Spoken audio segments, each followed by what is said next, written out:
squelch, squelch, squelch, squelch, squelch, squelch, squelch, squelch, squelch.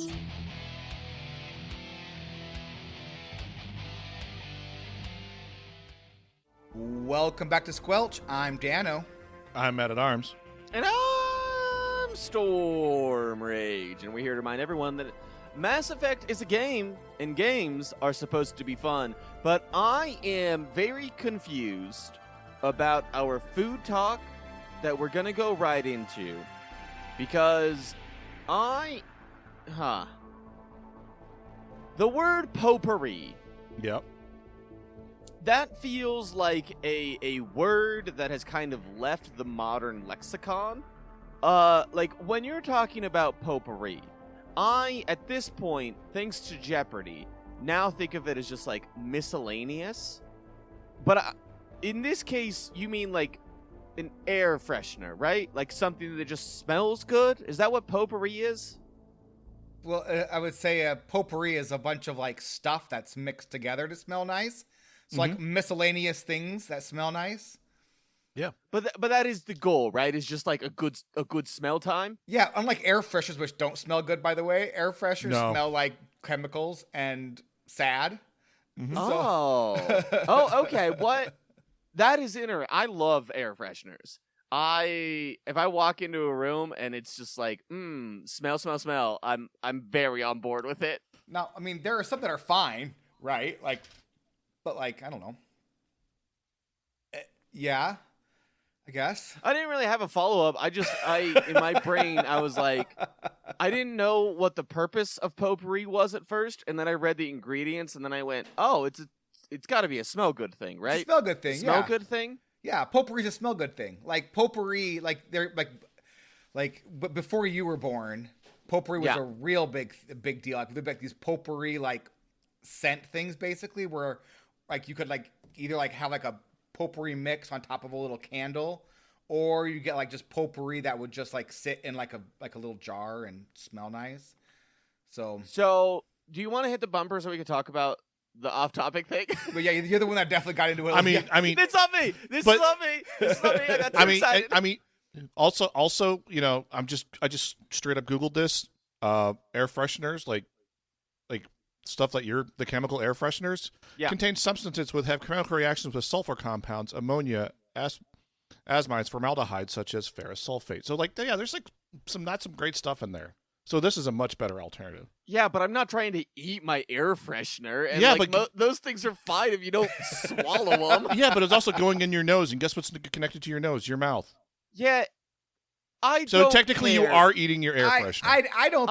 All right, Anyway. RFK Jr. Let's go ahead and just take a step back there. There's chemicals in the air fresheners are hurting anyone. No,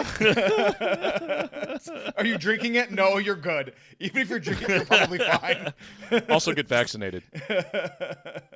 But there's chemicals in vaccinations, man. Yes. You don't. There's chemicals in our water. It's called water. Funnel cakes! Get your funnel cakes here! All right, so food talk. Much.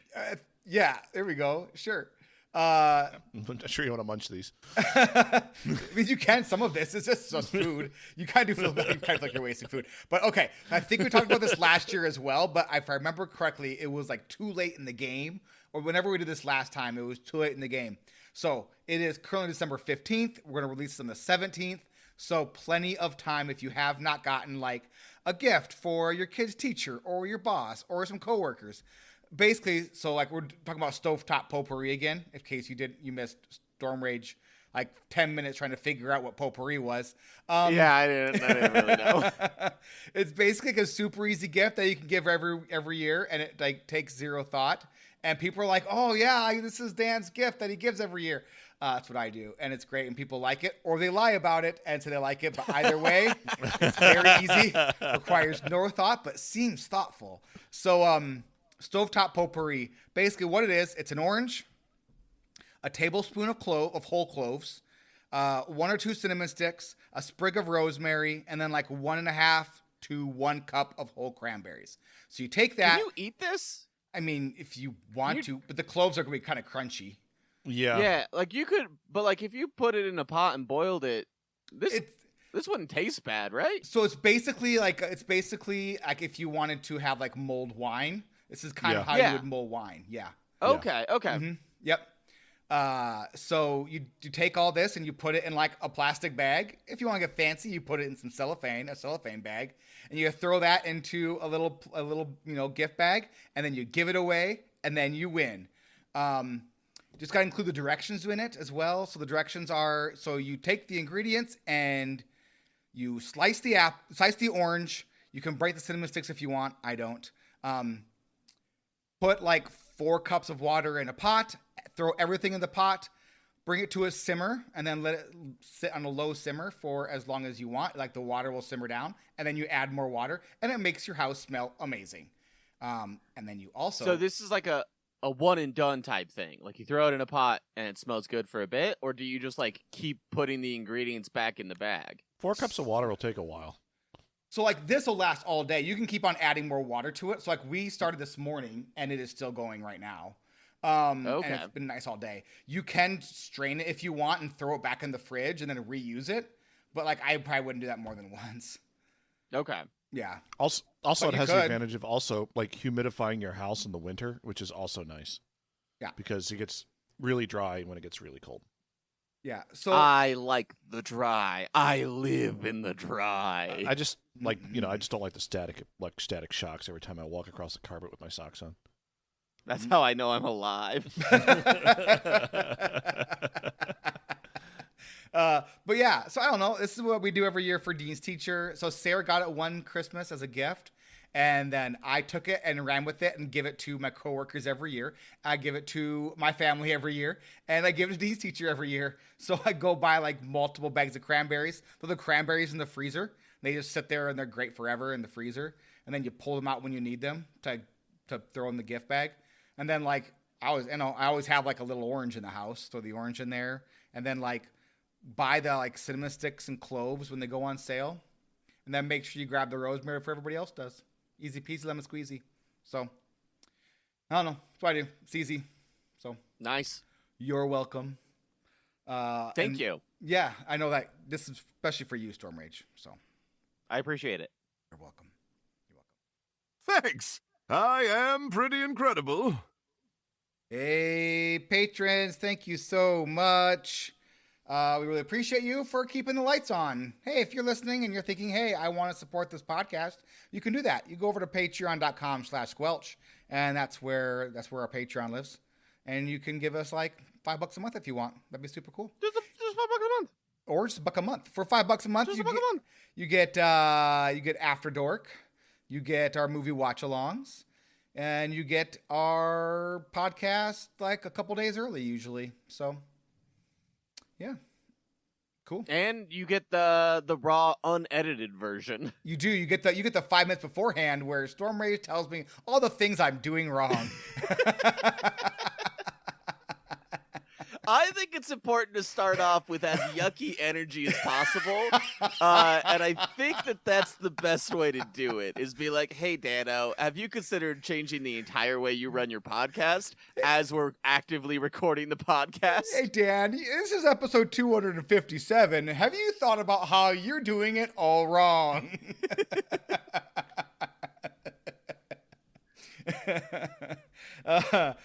This week for After Dork, we're going to tier list Christmas carols, apparently.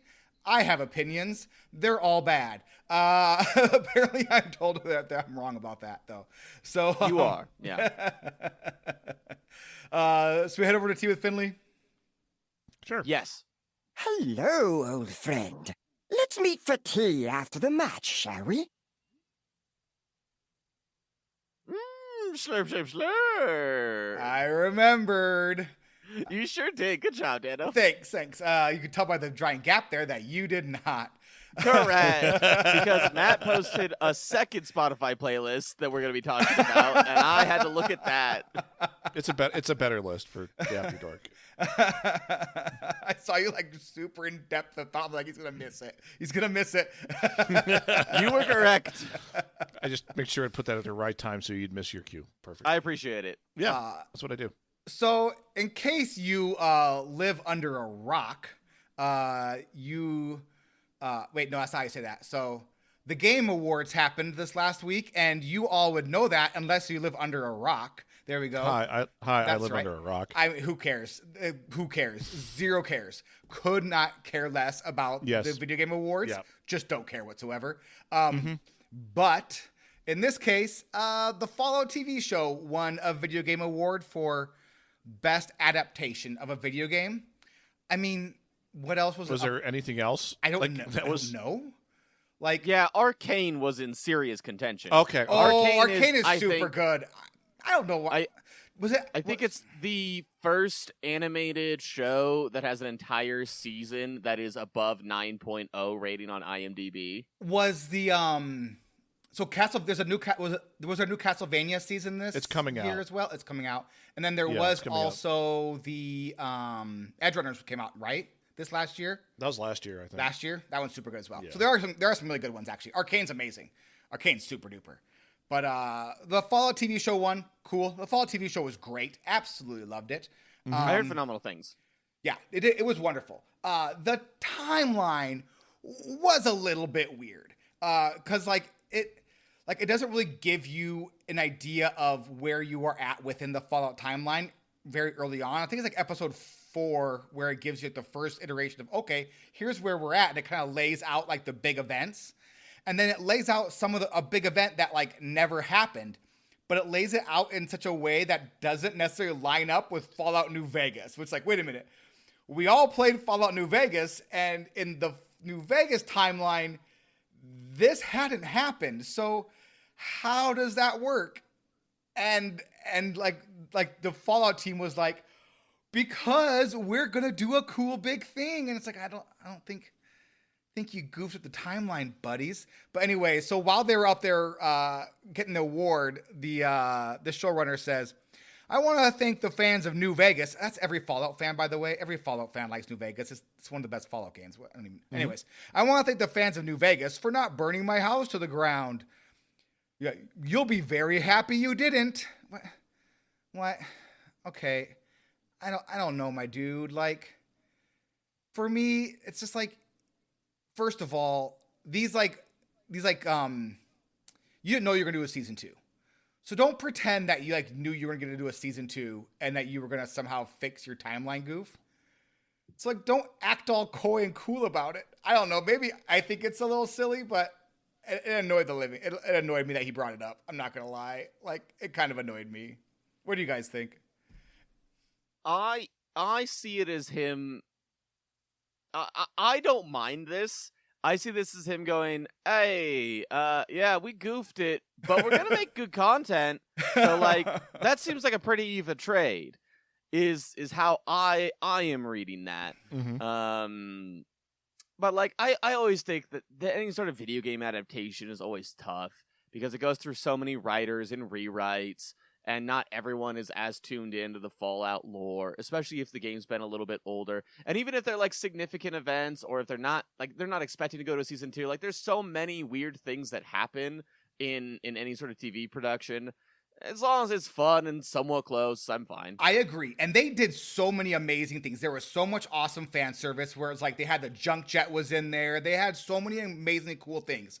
I just don't see how when you set up a timeline of the TV's universe that you don't just make sure that timeline, they wrote a timeline on a chalkboard for children in school. Just make sure that timeline fits in the universe. Just make sure that timeline works. It seems so simple. Yeah. It seems really easy. I don't know. I'm kind of with Stormy. It's like I'm as long as they make a good show, I don't care about the timeline. I don't care about discontinuity between game and TV show as much. I just want a good TV show that's fun to watch, and that show was fun to watch, and I turned off my brain. It's like, and so turning off my brain for the timeline, it doesn't bother me. When other shows have like entrenched timelines that they play with, like, I don't know, one of my favorite shows of all time, Star Trek, and they mess with it, I don't care that much.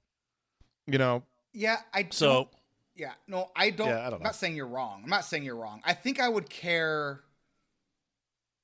I think they stated early on this is canonical, which I think was bold. that might have been a mistake. And then the fact that we're going to be like 15, 20 years between Fallout video games really kind of changes the whole feel of the TV show, because like they are just starting like the bare bones of like Skyrim 2, Skyriming. It's Elder Scrolls 6, but it's Skyrim 2. Yeah. I mean, they're going to re-release Skyrim like another half dozen times. And they said Skyrim they're not going to start working on Fallout until they finish the next Elder Scrolls game. So we're talking like we are like Dean will graduate from high school before we get another Fallout video game. So really, like, I kind of care about the TV show because the games are so awesome. So, Yeah. oh, that's my thing. I guess basically, Todd Howard, I wish you just maybe hired some more game developers and made Fallout 5. Thank you very much. You're welcome for that. Should we get over this? It's not that big of a deal. I just thought it was kind of funny because, like, I don't know. It seems easy. Don't mess with the timeline. It was very simple. Even I noticed. Intercom's open. If you got anything you want to say to the crew, now's the time.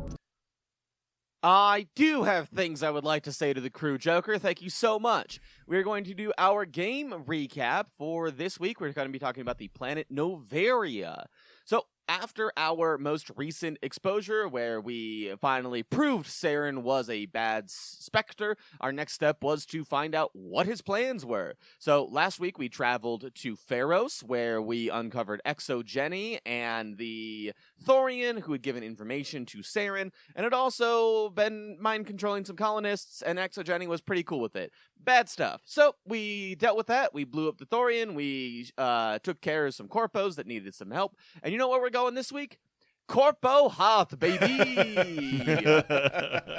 So, we land in CORPO HOTH, also known as Novaria, and we are immediately greeted by guns. Every other planet we land on, people are like, oh, cool, Spectre's here. Here they're like, hey, we don't want you here. Go away. We have guns. And eventually they go, okay, I guess the Spectre is technically allowed to be here. We don't like it, but we accept it. And as you go around, you find out a lot of it has to do with the fact that they do things that are questioning legality of certain rules.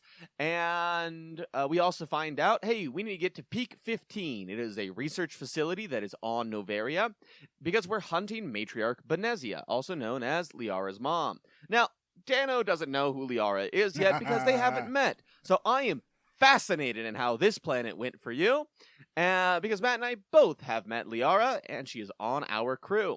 But we can't get to Peak 15 yet. We need a garage pass. Why can't we just fly the Mako onto the planet like we do literally every other planet? Don't ask questions. We need a garage pass. We do. So, we help out a Turian who has some incriminating evidence on his workstation. We need to stop dudes that are stealing from it. So, we do. We then ask the Turian, or at least we can ask the Turian, if he wants to testify against the CEO, who's pretty bad. The CEO is a real jerk. He maybe does. Either way, whether we choose to ask him to help out or not, we get a pass into the garage, and the garage is filled with Geth. The security officer on charge of CORPO HOTH is shocked. Shocked? How dare there be Geth on this planet? But we scanned the boxes. They couldn't have been Geth on the boxes we scanned. There could have been Geth on the boxes we scanned. From there, we head out from the CORPO area, so I figured, let's stop and chat. What are your thoughts on the CORPO area of Novaria? I absolutely loved where it's like, there's no way there could have been Geth in those boxes. We scanned them, and then you're like, well, what if they packed them tightly? And they're like, oh, there totally could have been Geth in those boxes. And you're like, yeah, I suppose so. But I mean, they paid the fee, so they don't have to scan them that hard. That's what it feels like. That's what it feels like. You got the separate corporate. The separate corporate deal. We don't scan your stuff too much. Yeah, exactly. I really liked it. It's the TSA pre-check. It is. It really is. That's what it is. It was pretty fun. It was kind of interesting. You kind of roll in, and they're like, "Oh, hey, we don't really like that you're here," but then you can like turn in a dude who's smuggling if you want to. I helped that dude out. I helped that dude out. Yeah, I smuggled for him. This was the first planet I went to, so I wasn't sure exactly how the Paragon system works. So I just like ignored him and was like, all right, I'm not going to do anything. You do whatever you want. Bygones be bygones. And then like the lady who, why does she...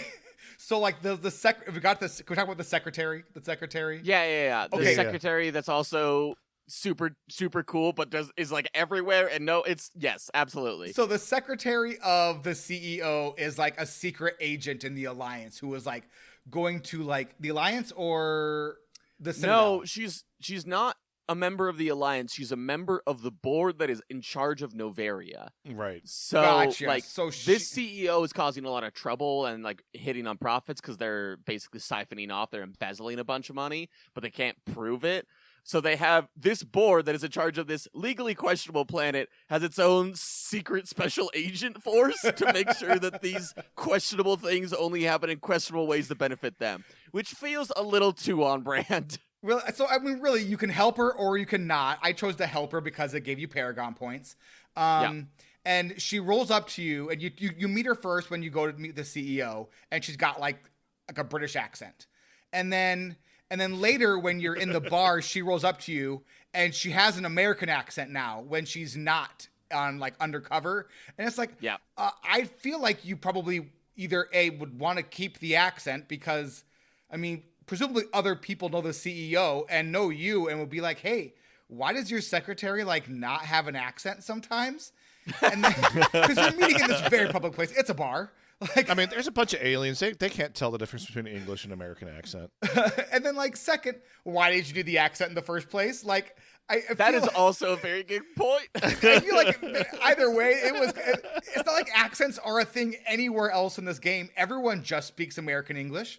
So like, why does this one person decide that they needed an accent? It made no sense to me. I like could not stop thinking about it. I played this mission 2 weeks ago, and this is still the most important part of it for me. Is why did she need a British accent? Matt, any other thoughts on the Corpo area? Yeah, I liked it better than the Citadel because it was easier to get around in. Everywhere's easier to get around. Oh God. No, it was good. Like I liked the bar. I did a couple side quests in the bar, which I think I failed one of them, which is fine. And then you failed a side quest. How do you fail a side I did. quest? The guy when the Asari comes up to you, he's like, "Hey, can you go like question this guy about this tech?" And you're like, "Oh yeah." And like I just didn't have the conversation options open to get the good ending on it, and I just failed it. He's like, yeah, he called me out on my stuff and like walked away, and then the lady's like, yeah, you failed, like, well, pay me anyway. She's like, yeah, right. You asked for payment. I would love to take. I asked for payment. I asked for payment with the smuggling thing. I asked for payment with her. I asked for payment like anytime I'm like doing fetch quests. I ask for more money. I would also love to talk very quickly about something that I don't think we have anywhere else in the show notes, and it is the pay scale in this game because it is insane. I currently have about just shy of 10 million credits in my account. I've sold a bunch of guns, right? Like, I hit my max cap. I have finished every side quest up until this point. I have gone through this game with a fine-toothed comb to find as much as I can. So I'm at nearly 10 million credits. I just smuggled this dude's shipment in, and he was like, I'll pay you $250. And I was like, 250,000? Nope, just $250. Really? Because there's a random crate behind you I can get into, and I can sell everything in that crate for at least $5,000. Yeah. 250 is nothing.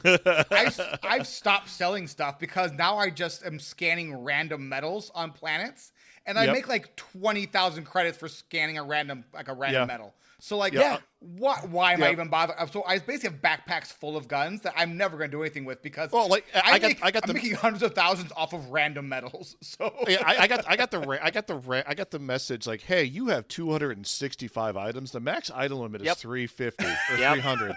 You need to do something with that stuff. So I'm like, okay, anything under a 6 in like the thing, I'm just going to melt it down to biogel or whatever the heck it is. Omnigel, yes.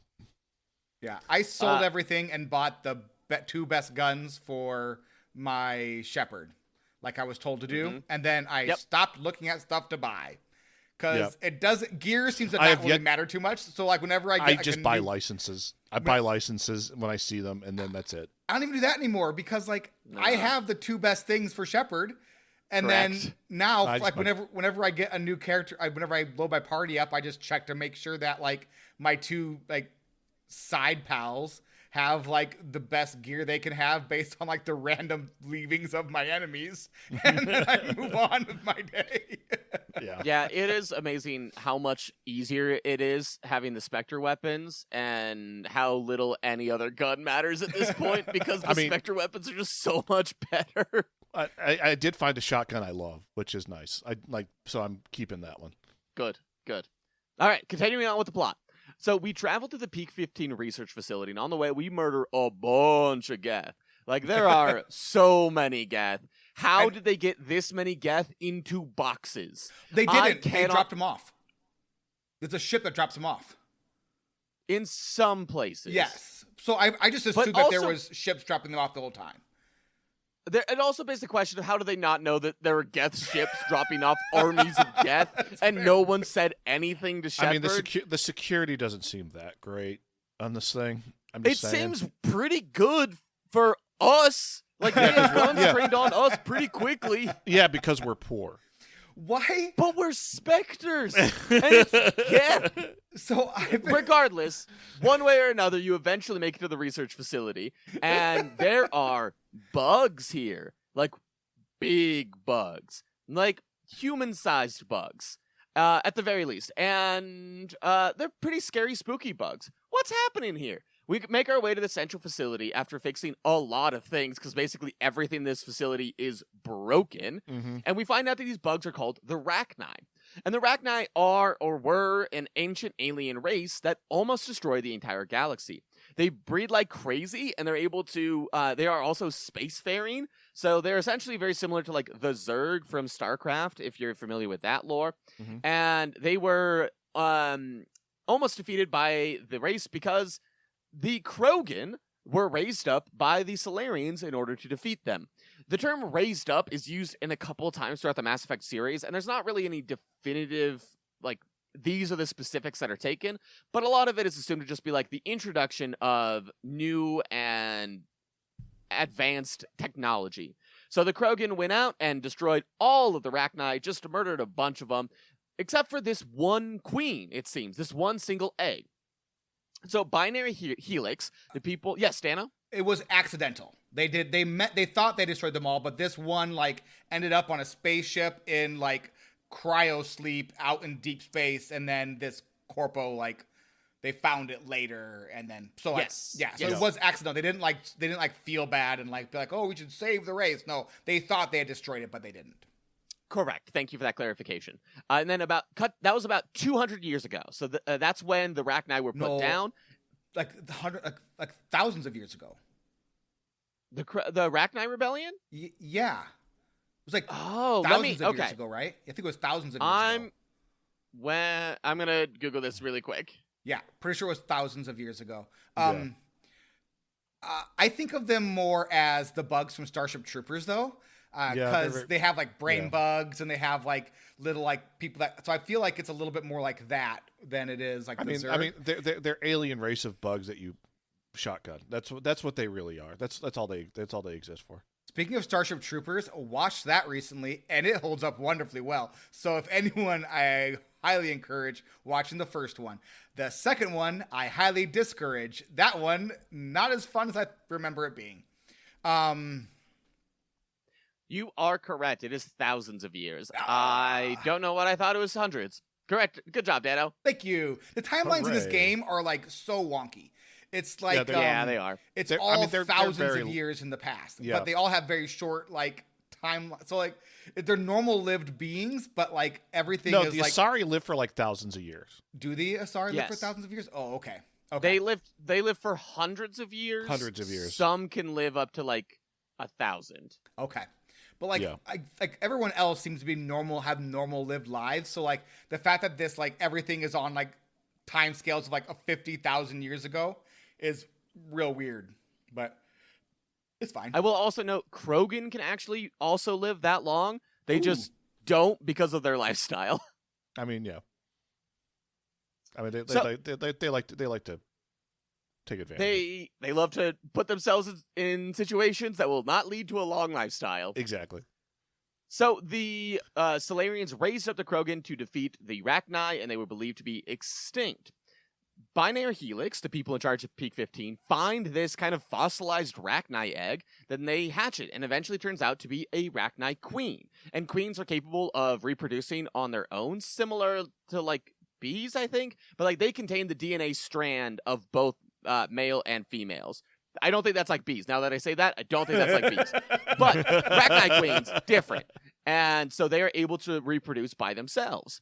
And the researchers at Peak 15 thought, well, if we produce a lot of eggs and there's no queen to control them, maybe we can control them. So they hatch a bunch of eggs and they isolate them from the queen. It turns out, no! If there's not a queen to control them, the eggs become feral. And so the queen, you eventually make your way to the queen area, and you can actually have a conversation with the queen. Now, Rachni don't speak in the way that we understand it. Instead, they communicate through songs, but again, that's not in a way that we understand. So they take control of this Asari that we've defeated and use it as a mouthpiece, and it's like, hey, please let us live. We don't want to fight. We don't want to do what the old Rachni did. We don't want to try to take over the universe. We just want to, like, live on our little planet and do our own little thing, and we want to teach our children a more beautiful song. A song that is in greater harmony with the other species in the universe. And you can choose, this is like the first, I think, genuinely major decision of the game that will very distinctly be carried on into Mass Effect 2 and 3 of, do you let the Rachni Queen live? And you can either choose to just, like, there's acid built into the containment area, so you can just, boom, she's gone, or you can free her. What did you guys choose and why? First things first, the CORPO HOTH people Encino-manned the Rachni Queen, and then she Independence Day'd the matriarch. So that's how I thought of it. Because in Independence Day, the aliens talk through the person, and then in Encino-Man, they bring back the Brent Spiner theme scene. Yeah. Okay. Anyways, that's what I thought about. I saved the Rachni Queen and said, "Go, be free, live a good and fruitful life. Please, all the Paragon points. All the Paragon points." No, I don't know. This is the most interesting thing to do. Like, it was fun because, like, you have 3 minutes to make a choice that will affect the entire galaxy. Right. So, yeah. I had Ashley with me, and she didn't like that very much.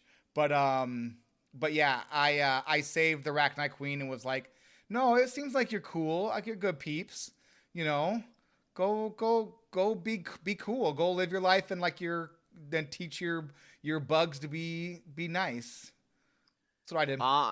I also did the same. I had Liara with me during this mission, and I thought it was an interesting writer choice. So one of the things that Liara says to try to convince you, hey, don't do this, like, don't murder the queen, let her be, is she kind of hits the idea of don't judge a daughter based on her mother. And I was like, Ooh.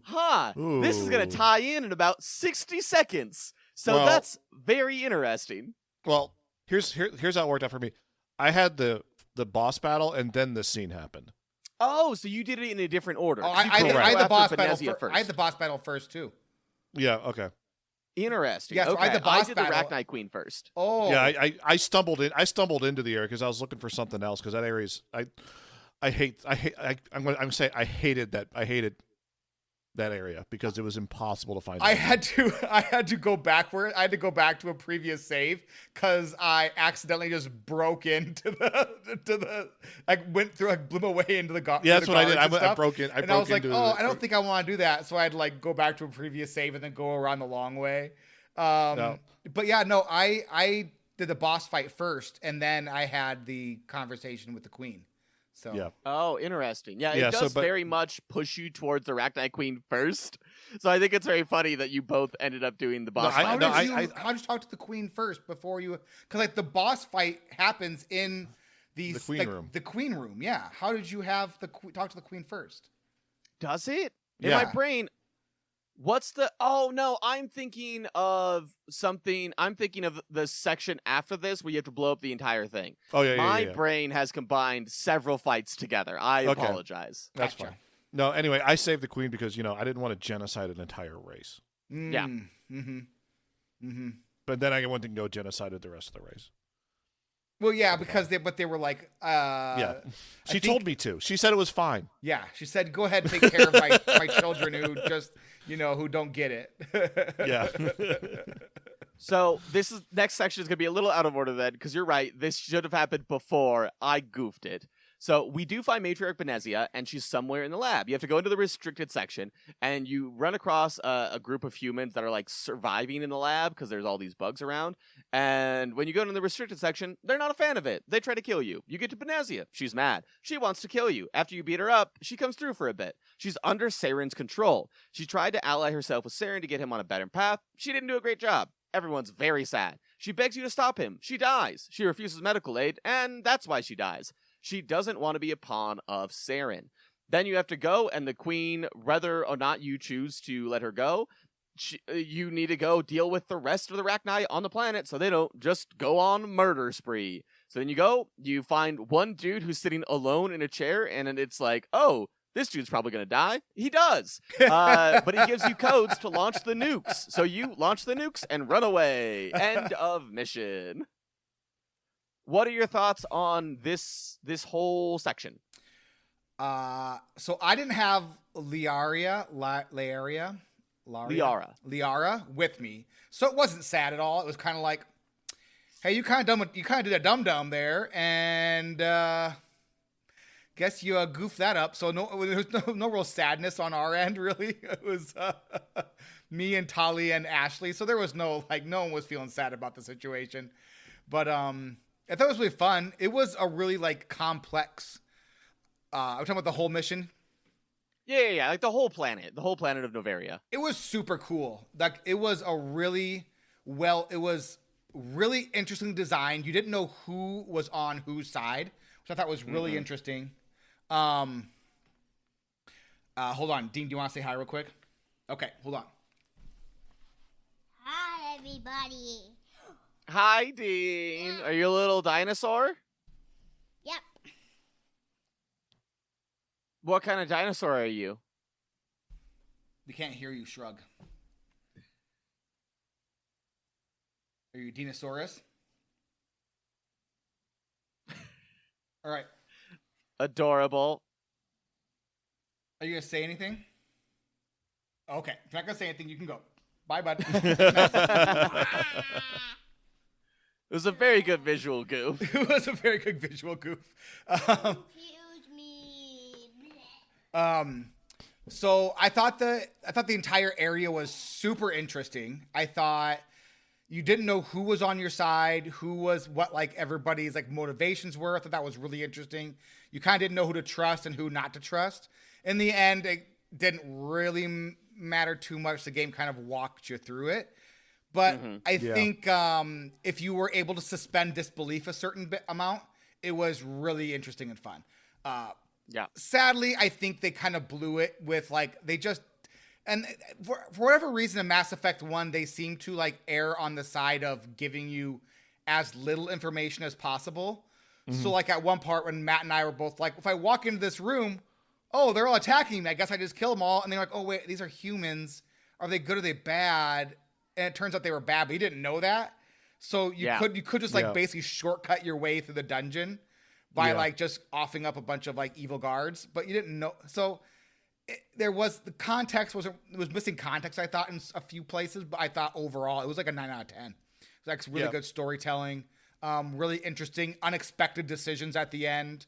Really, I thought really good world building with a little bit of with the matriarch Benezia kind of being, oh, I freed myself. Here's what you need to know. Oh no, I'm unfree. You have to please, kill me. I don't want to live this way. I can't control myself anymore. Really interesting and fun. So yeah, I'd say really good overall. Yeah, Matt? I liked it a lot. Overall, I liked it. I thought it was a really cool area. A lot of cool, like Dan said, a lot of cool decisions. I really hated the hallways. I liked the puzzle. I skipped the puzzle where you had to rebuild the computer.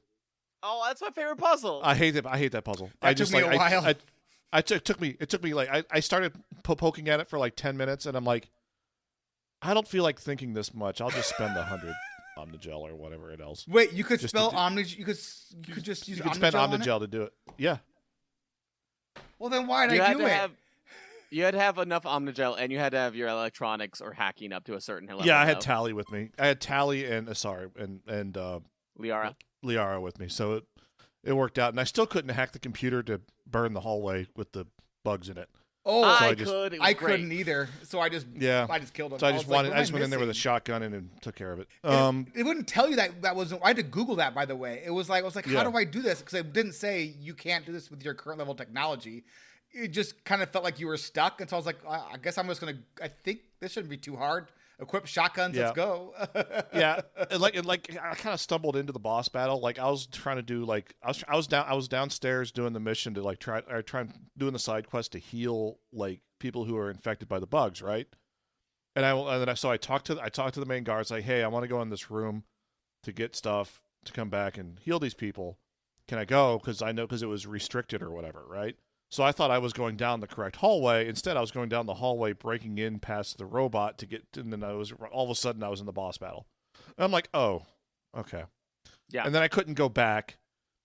So after the boss battle, it kind of just like got me stuck, and I had to go to the point where I had to talk to the Russian guy to get the code to blow up the facility. Yep. And so I was kind of railroaded, but I checked my quest log, and I can't go back in there anyway. So I guess those people that I was supposed to heal died or got out. I don't know. There's who knows? I don't know. It's a mystery. It's a mystery, and honestly, I was kind of done with it after I was done. I was like, I'm never coming back here. I never want to come back to this planet. But I think for me, this planet is a really good indicator of the choices that Mass Effect makes that feel impactful. Like, the Rachni Queen is such a fun choice that you get to make. And the things leading up to it are really interesting choices. And, Matriarch Benezia as a character, I think, is a really interesting character. I think this is also an encapsulation of all the things Mass Effect 1 does wrong.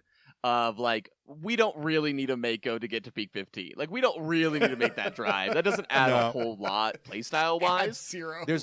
We need to jam the Mako in this level somehow. I'm like, ugh. Someone loved that stupid vehicle so much. Oh, it's so much Mako. There's so much Mako. There needs to be less Mako. Did they fix that in 2? They do. Believe it or not, there's actually, fun fact, no Mako in 2. The Mako does not exist in 2. Really? Yes. Oh man, I kind of like the Mako sometimes. They do. There is a vehicle. It's just not the Mako. Does it drive better? Significantly. Okay, good. I don't know why we're driving. We don't have to talk about that now. But presumably they have the technology of flight.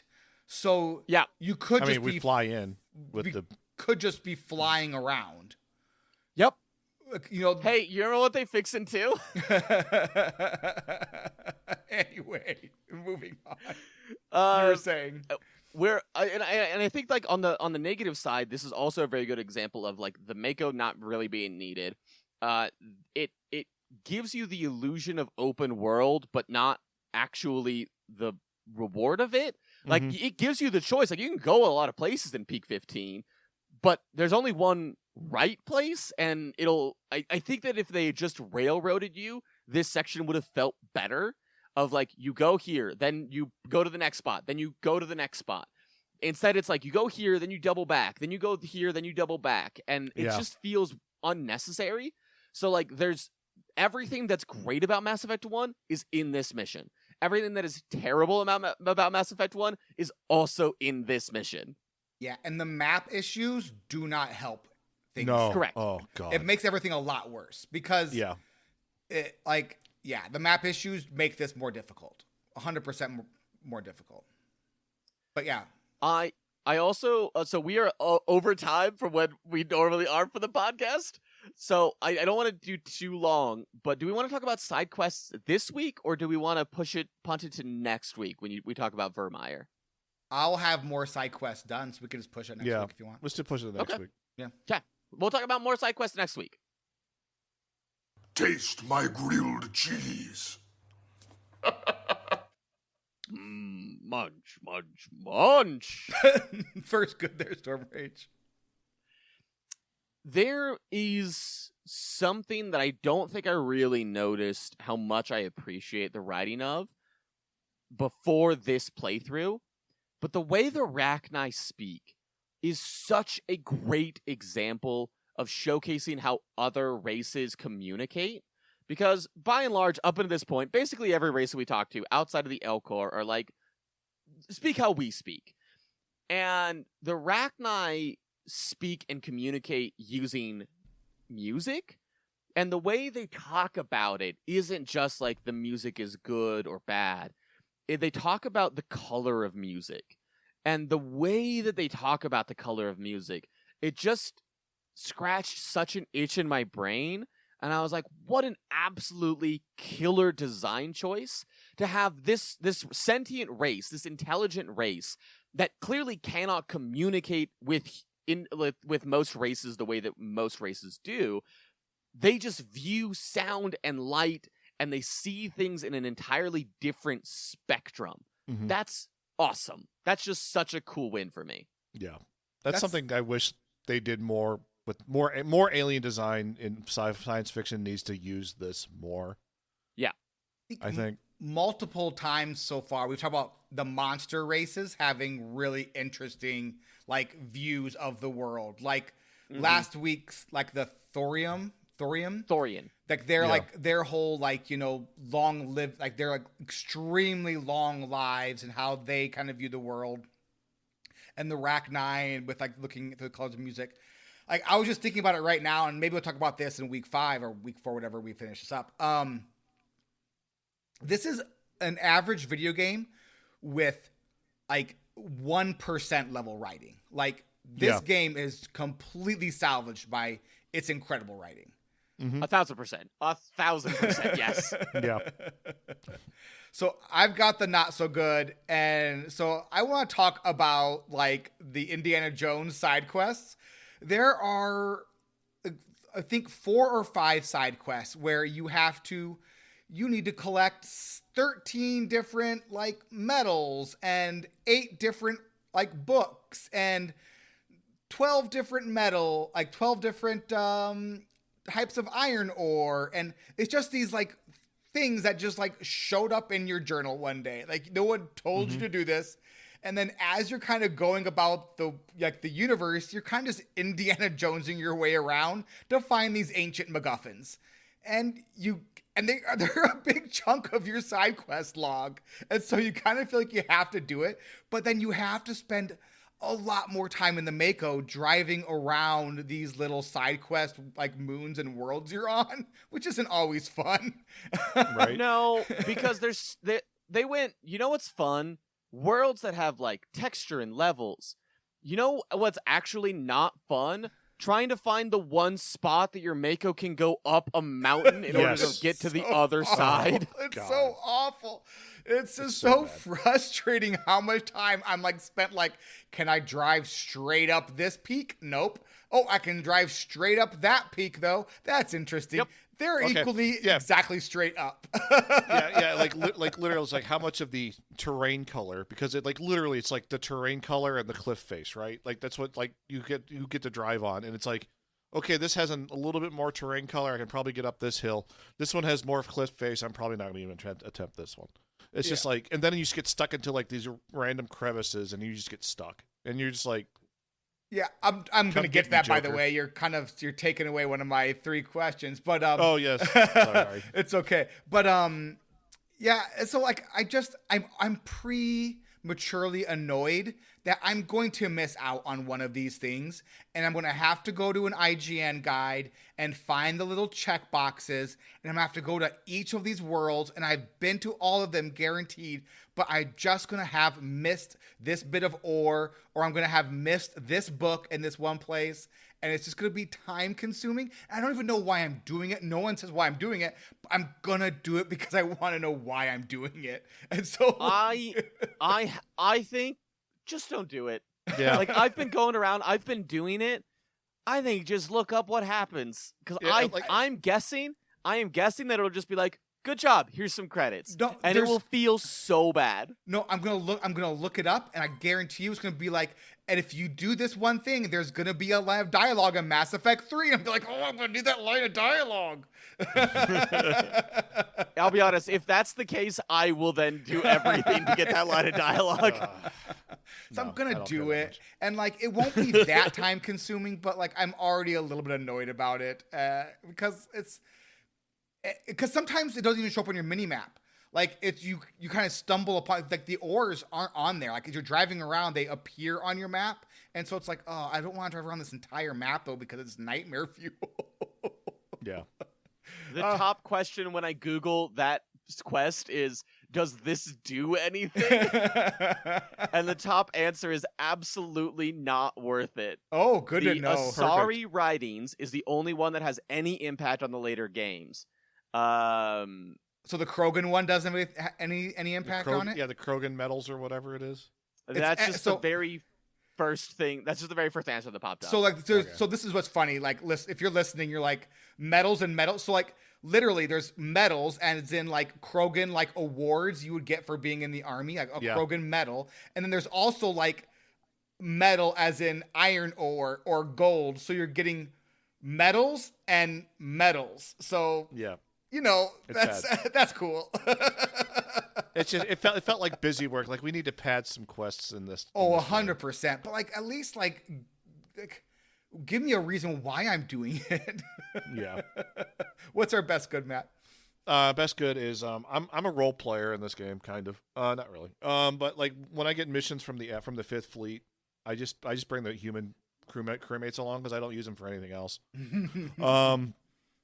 And so like occasionally they'll pop in and have like dialogue options. Like I was on a quest where I was supposed to find this probe, right? So then we go up to the, like, you know, it's like we go up to this mine and like Caden just decides to pipe up. Oh, it looks like they, you know, someone took the probe and brought it underground. So, you know, I like with them, I just pick every renegade option now because I just don't like them. And Shepard just pipes up, you know, your ability stating the obvious is inspiring. And I just had him. I just started laughing at my couch today because honestly, like I don't like Caden. I like Ashley a little more, but I'm not like, I don't know.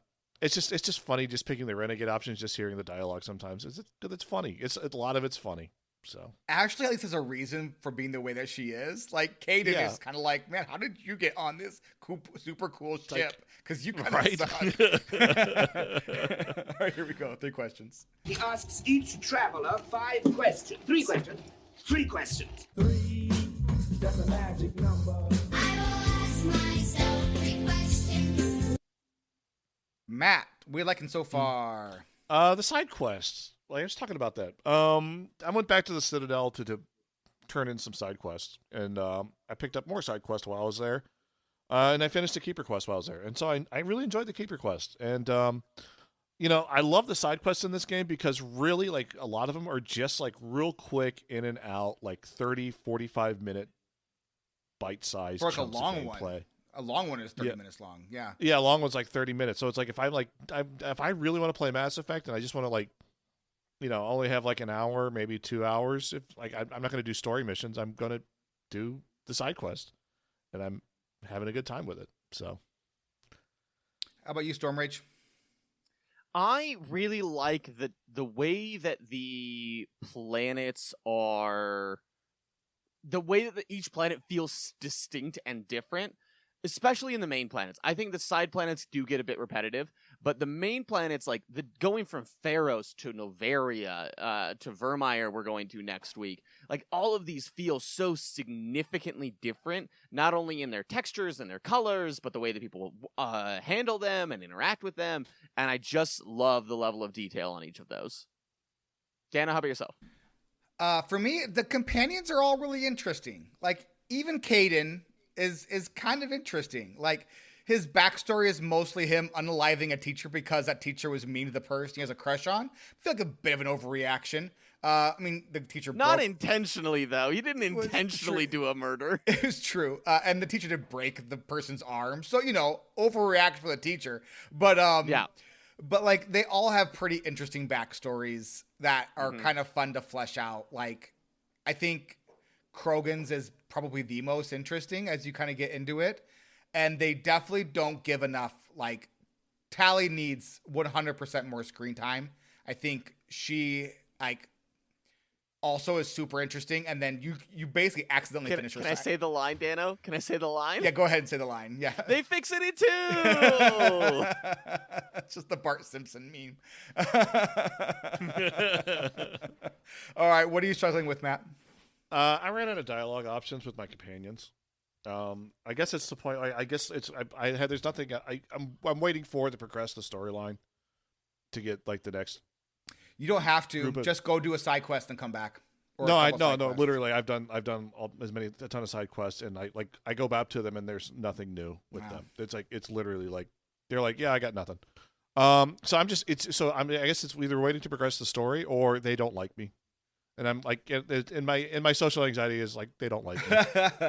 I wish like the dialogue options weren't there though. The fact that you can have the same conversation with somebody 10 different times is very annoying. Yeah. What are you struggling with, Stormrage?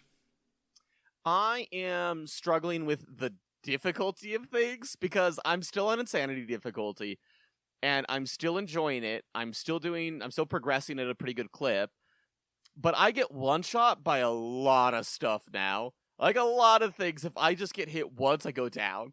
And it's interesting how much more damage certain groups do. Like I have to play so flippin' carefully. And it's also interesting that some things bypass barriers and shields, but not all things. And so trying to figure out what things do and what things don't has been interesting. Like guns are blocked by shields. Explosives sometimes are. Melee never is. So, like, I'll have a full barrier and pop it, and then something will just, like, come up, smack me in the face, and I'm dead. Those Geth destroyers, if they get in melee range, it's all over. Mm-hmm. Correct. Yes. Yeah. Agreed. Yep. Yeah. As all of us, once they're there, you're doomed. What am I struggling with? The Mako. There's so much Mako. And see, they really like the Mako. It is like 60% of this game is Mako. It is all Mako all the time. In every side quest is just Mako side quest. Like it's all you exist in the Mako. So one minute you're climbing up a vertical mountain, and the next minute you're stuck in a pothole. Like not even like a large pothole, just like a medium like pothole you would find on any street. And then you are just fully stuck in this, and you have to get picked up by the Normandy and start all over again. And it's just like, what are we doing? You're driving so far to places. It's like, why do I have 5 minutes of driving time?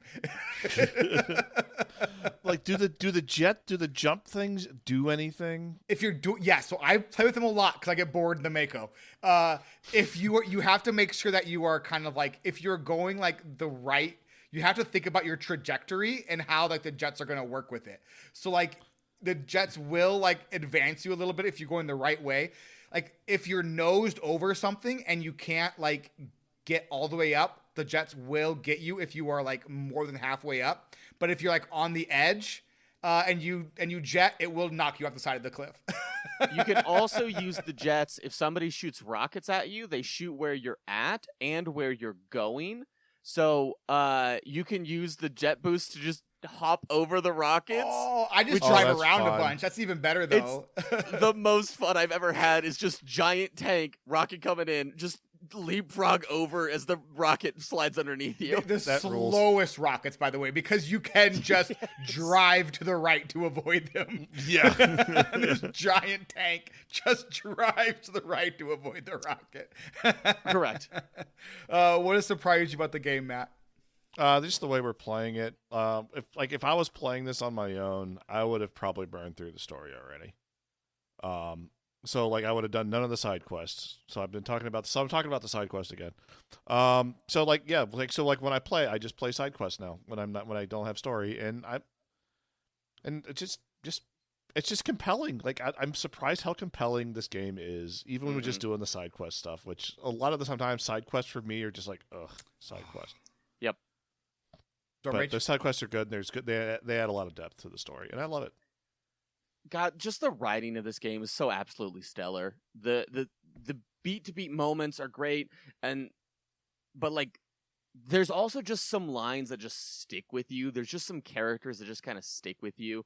It's just so well written, and there's so much nuance, and the motivations for your characters just become more and more clear. The motivations for your enemies just become more and more clear. Again, there's all sorts of like shades of gray. There's very little that is presented in the writing as like, this is objectively good, this is objectively bad.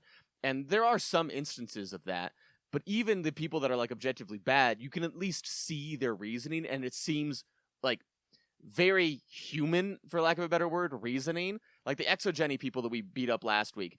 Despicable people in my brain. But I also see that like money is a big motivator for people. And it's just everything about the writing is just so flippin' good. Dana, how about yourself? The game manages to stay fresh even when you become a side quest Andy. So I'm a side quest Andy. So I was talking in Discord the other day, and I was well over 200 hours into Fallout 4 before I beat the game. Like well into 200 hours. Probably had 3 or 4 playthroughs of the game before I actually ever beat the game. Because I love a side quest so much. Like fully modded the game, added more and more and more side quests through mods to go on. Before I was like, I should see how this game ends. Because I love a side quest. And these side quests I'm really happy with them. They're short, they're to the point, and they're so short, it's great. It's really easy to get back onto the main path because it's just like, if you go to the main quest menu, there's the place to go next. You have to go there. Ignore this entire side quest line and go back to this one place, and you're right back on track. Really easy, really slick. So yeah, I think pretty happy with how the side quests are presented in the game. You're thinking, can I afford to buy a car like this? Huh? Am I right? Seriously, Stan, you can't afford not to buy a car like this, and I'm going to make it easy on you. Storm Rage, sell the game to a friend. What if everyone was a bad guy? And no one was. And you get to be in space. And there's cool guns. Play Mass Effect. Matt? Go explore. Go scan. Go shoot things with an unwieldy tank. Kill 2 types of zombies. Oh, and I guess you could do the story. Because that's good too. Yeah. So, do you want to be a miner / archaeologist / secret agent / ship captain? Well, have I got a game for you. And hey, that's going to be it this week for us. Thank you all so much for joining and listening. Thanks to our patrons for patronizing us. A special thank you to our producers and best friends forever, Baximus and RidiculousHat. You can find our Discord information at the pinned comment on our Patreon page over at patreon.com/squelch. And Mass Effect's game and games are supposed to be fun. Yeah! Sling those Mass Effect relays, baby! You're doing the end of the show! Everybody fight!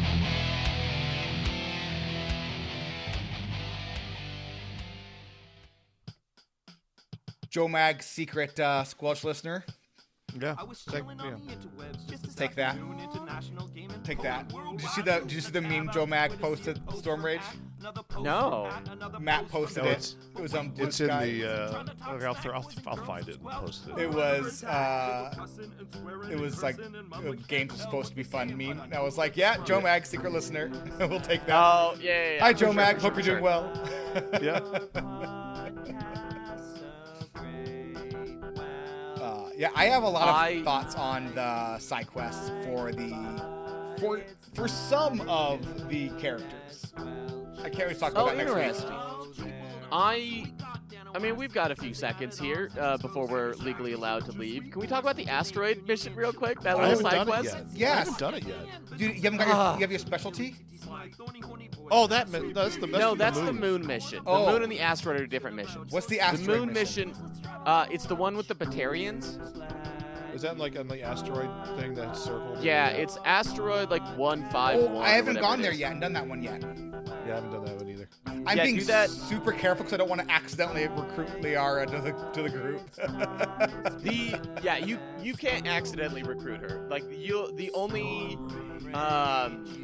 there is a specific planet that's like recruit Liara here, and as long as you don't go to that one, you're fine. I saw that one. I was like, okay, avoid that like the plague. I wonder if are there any like scannable things on that planet that I'm gonna miss out on? Maybe in the system. Anyway, But sorry.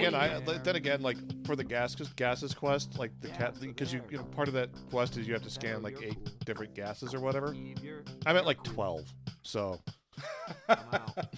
Sorry, I'm like Stormy, 12 you of 8. were saying. No, just definitely do the asteroid mission. I think it is the best side quest. I'm gonna do that after we're done here. I might Sweet. do that tomorrow. I'm gonna play more Mass Effect 1. I might beat Mass Effect 1 tonight. Whoa. Because I don't have time to finish, like, to play next week. I'm actually not gonna be at my computer starting on like Thursday. So I need to finish it this week. Awesome. Should we head over to After Dark to talk about Christmas carols? Yeah. Sure. All right. Hey, everyone. Thanks so much for joining us, and we'll talk at you again next week. Bye-bye. You can say goodbye, Matt? Bye bye.